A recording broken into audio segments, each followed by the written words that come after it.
This program is brought to you by American Council of Minority Women.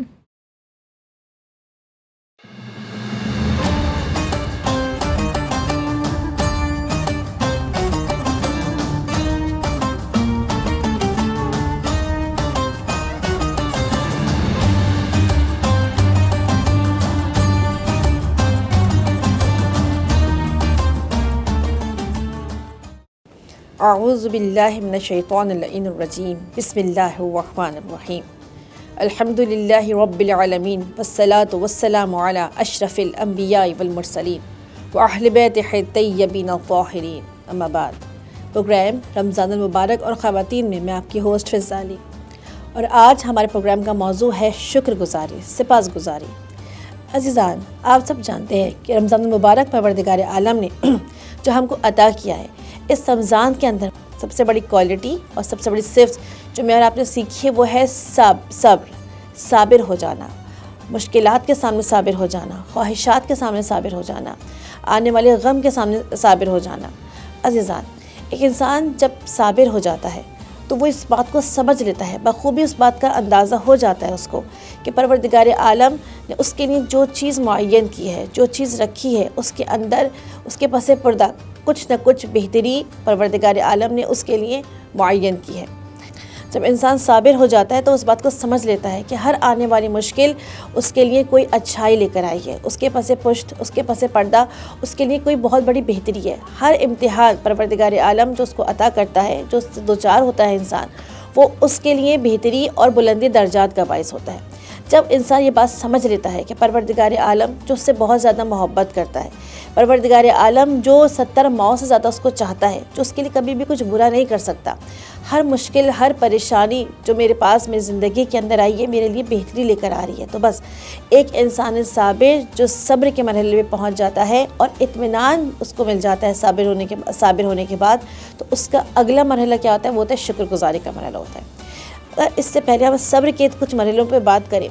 ایک انسان صابر کا پہلا مرحلہ کیا ہوتا ہے؟ جب مشکل آتی ہے تو صابر انسان کی بات آ رہی ہے، وہ مشکلات کو برداشت کرتا ہے، لیکن وہ چاہتا ہے کہ مشکل جلد سے جلد ختم ہو جائے۔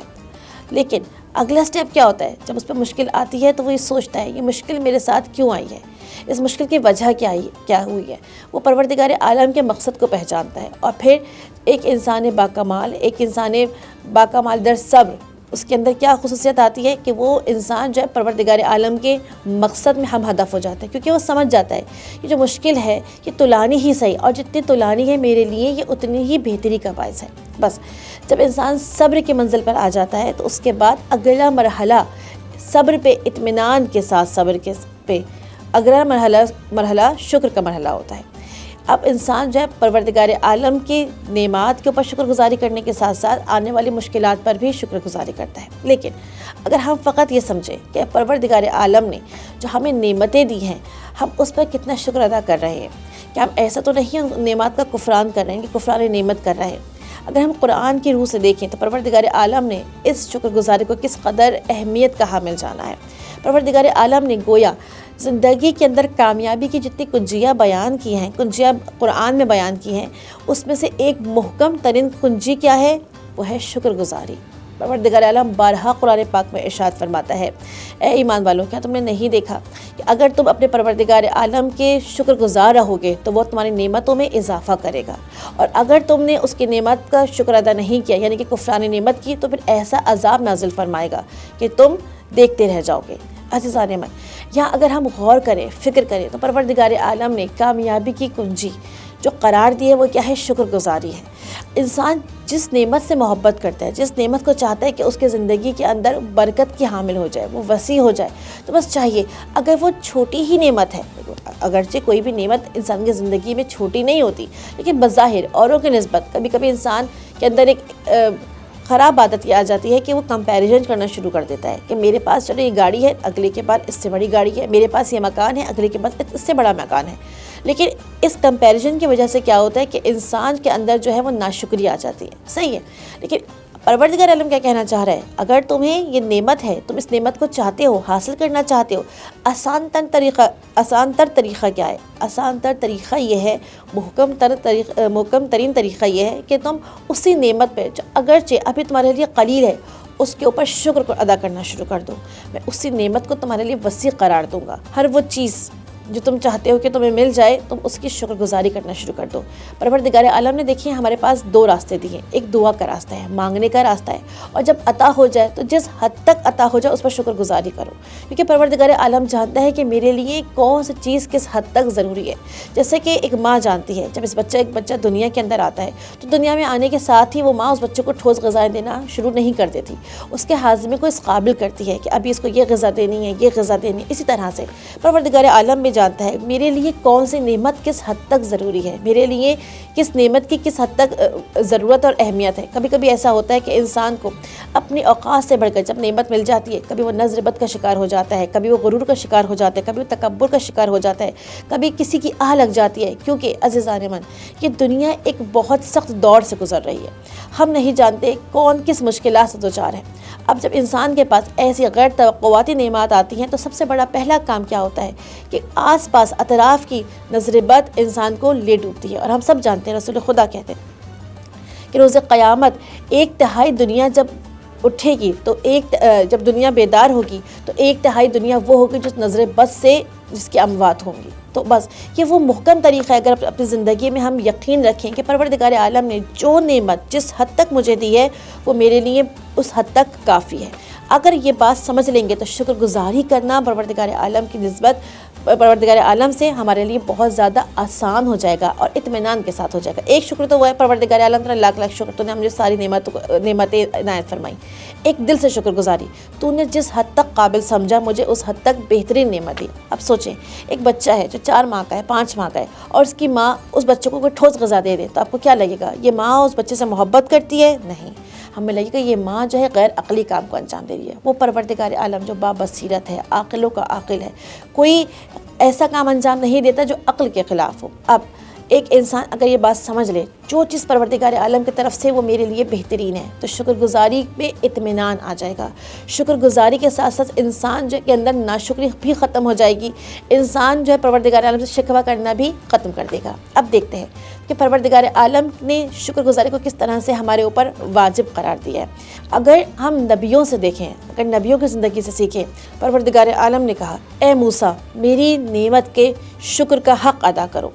جیسی پروردگار عالم نے کہا اے موسیٰ میری نعمت کے شکر کا حق ادا کرو، دیکھیں نبی کس قدر بابصیرت ہوتا ہے۔ یہاں حضرت موسیٰ میں کیا سکھانا چاہ رہے ہیں؟ حضرت موسیٰ نے فوراً کہا پروردگارہ کون تیری نعمت کا شکر ادا کر سکتا ہے، بلکہ تیری نعمت کا ہر شکر اگلے شکر کو واجب قرار دے دیتا ہے۔ یعنی ایک انسان ناشکرہ پروردگار عالم کی بارگاہ سے رد ہوا انسان ہے، اور اگر پروردگار عالم نے کسی کو شکر گزاری کی توفیق دی ہے تو پروردگار عالم کیا چاہتا ہے؟ اس کو مقرب کرنا چاہتا ہے، اس کا تقرب چاہتا ہے۔ عزیزان من، شکر گزاری وہ اہمیت ہے، شکر گزاری وہ صفت ہے جو پروردگار عالم کو سب سے زیادہ پسند ہے۔ اگر ہم دیکھیں پروردگار عالم کہتے ہیں میری حمد کرو، ستائش کرو، میری عبادات کو انجام دو، لیکن ان تمام چیزوں کا حاصل کیا ہے کہ انسان کو جس حال میں پروردگار عالم نے رکھا ہے وہ اس پہ شکر گزار ہو جائے۔ اگر یہ توفیق مل رہی ہے شکر گزاری کی، یہ پروردگار عالم کی محبت کا نتیجہ ہے۔ اسی طرح ہمیں حضرت سلیمان علیہ السلام کی دعا نظر آتی ہے۔ دیکھیں ہم نے کہا یہ جو شکر گزاری کی توفیق ہے یہ پروردگار عالم کی محبت کا نتیجہ ہے، یعنی اگر پروردگار عالم کسی کو شکر گزاری کی توفیق دیتا ہے تو اس کے ساتھ ساتھ اس شکر گزاری کے صلے میں بھی انعامات دیتا ہے، یعنی کہ نعمتیں پروردگار عالم نے مجھے عطا کی ہیں، لیکن جب میں نے اس نعمت کا شکر ادا کیا تو بات تمام ہو گئی؟ خدا نے کہا نہیں، نعمات کو بڑھا بھی دوں گا اور اس کے نتائج میں بھی تمہیں کچھ نہ کچھ عطا کروں گا۔ کیا عطا کروں گا؟ جیسے میں نے کہا حضرت سلیمان علیہ السلام نے کہا پروردگار عالم میں تجھ سے اپنے شکر گزاری کے صلے میں کچھ مانگنا چاہتا ہوں۔ پروردگار عالم نے کہا کہو سلیمان تمہیں اپنے شکر گزاری کے صلے میں کیا چاہیے؟ تو آپ نے دعا کی پروردگار عالم مجھے اس شکر گزاری کے صلے کے اندر حکمت عنایت فرما، مجھے اس شکر گزاری کے صلے کے اندر دانائی عطا فرما، مجھے اس شکر گزاری کے صلے کے اندر دینداری عنایت فرما۔ یعنی کہ پروردگار عالم جب انسان شکر گزار ہو جاتا ہے تو پروردگار عالم اس کو عاقلوں کا عاقل کر دیتا ہے، اس کو دانائی عطا کرتا ہے، اس کو حکمت عطا کرتا ہے۔ اور اگر اس بات پر غور کریں تو ایک انسان عاقل کی سب سے بڑی نشانی کیا ہوتی ہے کہ پروردگار عالم کا شکر گزار رہے۔ ایک انسان دانا کی سب سے بڑی نشانی کیا ہونی چاہیے کہ پروردگار عالم کا شکر گزار ہے۔ اگر ہم پچھلی تمہیدی گفتگو پہ غور کریں تو ہمیں یہی بات سمجھ میں آتی ہے، پروردگار عالم کے اوپر اعتماد کرنا سب سے بڑی عقل ہے، پروردگار عالم کی شکر گزاری سب سے بڑی دانائی ہے، کیونکہ یہ کامیابی کی کنجی نظر آتی ہے۔ اب ہم نے شکر گزاری کی اہمیت کی بات کری، ہم نے نبیوں سے دیکھا کہ شکر گزاری کسے کہتے ہیں۔ اس کے علاوہ ہمیں ایک اور نبی نظر آتے ہیں، حضرت نوح علیہ السلام۔ پروردگار عالم نے حضرت نوح کو شاکروں میں شمار کیا۔ کیوں حضرت نوح کو شاکروں میں شمار کیا؟ عزیزان، ہم دیکھتے ہیں حضرت نوح علیہ السلام نے جو کشتی بنائی، وہ جو طوفان آیا، اس کے نتیجے کے اندر آپ کو نجات تو مل گئی، آپ کی قوم کو نجات تو مل گئی۔ پروردگار عالم نے حضرت نوح کو کہا، اور نوح ہمارے شکر گزاروں میں سے ہے۔ کس وجہ سے حضرت نوح نے شکر گزاری کی؟ وہ کون سی چیز تھی جس پر حضرت نوح علیہ السلام نے شکر گزاری کی؟ ہم دیکھتے ہیں کہ وہ کشتی بنانا، اس پہ شکر گزاری کری، اس کے بعد طوفان سے نجات، اس پہ شکر گزاری کری۔ لیکن اس کے ساتھ ساتھ پروردگار عالم نے جس چیز پر ان کو شکر گزار کہا، وہ کیا چیز تھی؟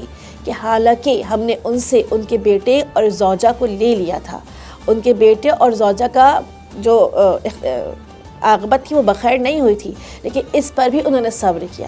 یعنی ہمیں شکر گزاری کا اگلا سٹیپ کیا نظر آتا ہے؟ جس طرح سے ہم نے بات کی کہ نعمات پر شکر گزار ہونا، اور ان واقعات پر شکر گزار ہونا، ان حوادث پر شکر گزار رہنا کہ جو انسان کی فہم سے بالاتر ہے، یا اس کے لیے جو ہے وہ خوش آئند نہیں ہے۔ صحیح، خوشحالی پر بھی شکر گزار رہنا، اور بدحالی یعنی کہ یہ خدا کی طرف سے آنے والے امتحانات پر بھی شکر گزار رہنا۔ اسی لیے پروردگار عالم نے حضرت نوح علیہ السلام کو شکر گزار کہا کہ دیکھیے اس نے خوشحالی کے ساتھ ساتھ آنے والے حوادث اور وہ چیز جو ناخوشگوار واقعات ہیں اس پر بھی شکر گزار رہے۔ اس کے بعد ہمیں دیکھنا ہے کہ شکر گزاری کے عملی نمونے کیا ہونے چاہیے، ہمیں کس طرح سے شکر گزاری کا صحیح طریقہ کیا ہونا چاہیے۔ پروردگار عالم نے جو انسان کو نعمت عطا کی ہے، اس نعمات سے جب انسان استفادہ کرتا ہے تو کبھی کبھی ایسا ہوتا ہے کہ شکر گزاری تو کر رہا ہوتا ہے، وہ اسے شکرانے کے نوافل تو پڑھ رہا ہوتا ہے، شکر گزاری تو کر رہا ہوتا ہے، لیکن عملاً انسان ناشکری کر رہا ہوتا ہے۔ اب یہ کیسے ہو گیا کہ انسان شکر گزاری بھی کر رہا ہے، ناشکری بھی کر رہا ہے؟ کیونکہ ایک نعمت جب انسان کو حاصل ہو جائے خدا عالم کی طرف سے، اس نے لفظوں کے ساتھ تو شکر گزاری کر دی، لیکن عملی طور پر اس نعمت کو ایسے کاموں میں استفادہ کر رہا ہے، اس نعمت کو ایسے کاموں میں یوز کر رہا ہے کہ جو پروردگار عالم کی معصیت کا باعث ہے۔ مثال کے طور پر پروردگار عالم نے مجھے بہت زیادہ پیسہ دیا، روپیہ دیا، لیکن میں نے اس پیسے کا اسراف کرنا شروع کر دیا۔ ایک تو میں نے اسراف کیا، فضول خرچی کی، پھر ایسا بھی کیا کہ جو نادار ہے، جن کا حق میرے گردن کے اوپر ہے، ان کا حق کو بھی ادا نہیں کیا، پھر حق بھی ادا نہیں کیا، پھر جس چیز کو مصرف کیا، یعنی کہ جس چیز کے اندر میں نے اپنے اس روپیہ پیسے کو خرچ کیا، پروردگار عالم کی طرف سے جو ہے وہ حرام تھی۔ مثال کے طور پر کسی ایسی چیز کو خریدا جو پروردگار عالم نے جس کو ممنوع قرار دیا ہے، یعنی کہ گناہ کے اوپر اپنی نعمت کا اسراف کرنا، اپنی نعمت کو خرچ کرنا کیا ہے؟ یہ ناشکر گزاری ہے۔ لاکھ میں کہوں پروردگار عالم کا فضل و کرم ہے، میرے پاس ہر چیز موجود ہے، لیکن اس نعمت کو میں کس چیز کے اندر یوز کر رہی ہوں؟ خدا تعالیٰ نے مجھے اولاد دی ہے لیکن صحیح تربیت نہیں ہو رہی ہے، خدا نے مجھے اولاد دی ہے لیکن میں اس کو معصیت کار بنا رہی ہوں، اس کو ایسے امور میں میری اولاد ملوث ہے کہ جو پروردگار عالم جس سے راضی نہیں ہے۔ مثال کے طور پر کبھی میوزیشین بنا دیا، کہ کچھ ایسے کاموں میں میں نے اپنی اولاد کو لگایا کہ جو دین کے خلاف ورزی تھی، دین میں جو ہے وہ ممنوع تھے، تو بس یہ بھی ایک طرح کی ناشکری ہے کہ پروردگار عالم کی نعمات کو ان کاموں میں یوز کرنا، اس کاموں میں مصرف کرنا ہے کہ جو پروردگار عالم نے جس سے اس کو منع قرار دی ہے۔ یہ وہ عملی ناشکری ہے جو ہر دوسرا انسان ہمیں کرتا ہوا نظر آ رہا ہوتا ہے۔ کبھی انسان کیا ہوتا ہے، خدا نے اس کو بہترین لباس کی نعمت عطا کی، لیکن اس بہترین لباس کو پہننے کے بعد انسان میں غرور آ گیا، تکبر آ گیا، تو عملی طور پر انسان ناشکری کر رہا ہے۔ ہو سکتا ہے کہ وہ زبان سے شکر ادا کرتا ہوا نظر آئے۔ بس عزیزان من، امید کرتی ہوں کہ آج کے سیشن کے ذریعے آپ نے شکر گزاری کی عظمت اور اس کی اہمیت کا اچھی طرح سے سمجھ لیا ہوگا، اور آج کے بعد سے جب ہم شکر ادا کریں گے تو فقط لفظوں سے شکر ادا نہیں کریں گے، بلکہ پروردگار عالم کے شکر ادا کرنے میں ہماری عملی نمونہ بھی شامل حال ہوگا۔ ہم ہر اس شخص کا شکر ادا کریں گے جس کے ذریعے سے پروردگار عالم نے نعمت کو ہم تک پہنچایا ہے۔ اب ہم جب شکر ادا کریں گے تو ہر اس نعمت کو شکر ادا اس طریقے سے کریں گے جو نعمت پروردگار عالم نے ہم تک پہنچائی ہے، دوسروں کو بھی اسے فیضیاب کرنا اور دوسروں کو بھی اس تک پہنچانا۔ اب اپنا بہت خیال رکھیے گا، دعا میں یاد رکھیے گا۔ وآخر دعوانا الحمدللہ رب العالمین۔